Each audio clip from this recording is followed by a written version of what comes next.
Les centrales électriques, qu'elles soient au charbon ou nucléaires, partagent toutes un objectif simple: faire tourner une turbine géante pour produire de l'électricité. Imaginez un moulinet, mais à une échelle massive. La turbine est entraînée par de la vapeur à bas d'haute pression, créée en chauffant de l'eau dans une immense chaudière. Cette vapeur se précipite à travers des tuyaux, soufflant sur les pales de la turbine et les faisant tourner à des vitesses incroyables. La turbine en rotation entraîne un alternateur, convertissant le mouvement en électricité.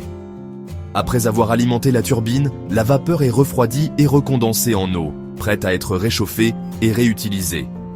Ces tours de refroidissement emblématiques, elles aident à refroidir l'eau afin que le cycle puisse se répéter efficacement. Le processus est presque identique dans les centrales thermiques et nucléaires. La vraie différence est la façon dont elles génèrent la chaleur. Dans les deux cas, le cycle est le suivant: chauffer l'eau, produire de la vapeur, faire tourner la turbine, refroidir la vapeur et répéter.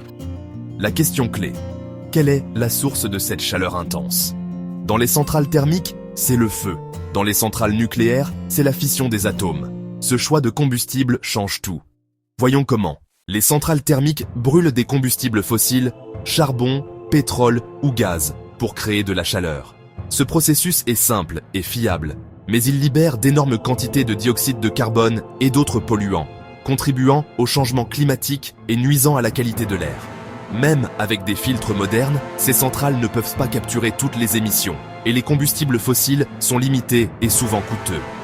Le résultat, une électricité fiable, mais à un coût environnemental et économique élevé. Les centrales nucléaires génèrent de la chaleur en divisant des atomes d'uranium dans un processus appelé fission.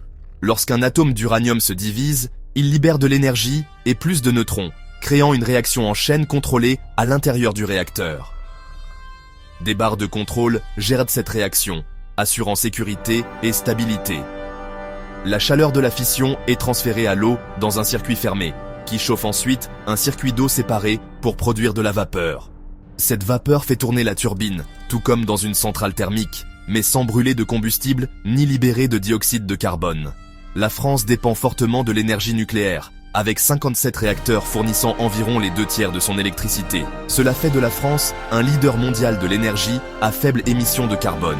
Cependant, la gestion des réacteurs vieillissants et des déchets nucléaires reste un défi majeur. L'énergie nucléaire offre de l'électricité propre, mais s'accompagne de responsabilités complexes. Les enjeux sont élevés.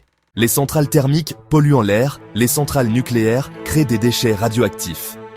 Le principal avantage de l'énergie nucléaire est sa faible empreinte carbone, cruciale pour lutter contre le changement climatique.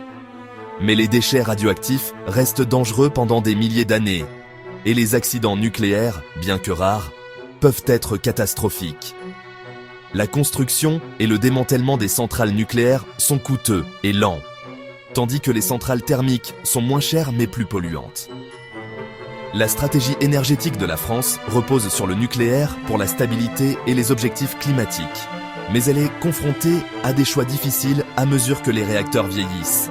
L'avenir signifie équilibrer la sécurité énergétique, l'impact environnemental et la sécurité publique. La France investit dans de nouveaux réacteurs et des technologies de nouvelle génération pour relever ces défis. La voie à suivre est complexe, mais les enjeux, air pur, climat et indépendance énergétique, ne pourraient être plus élevés.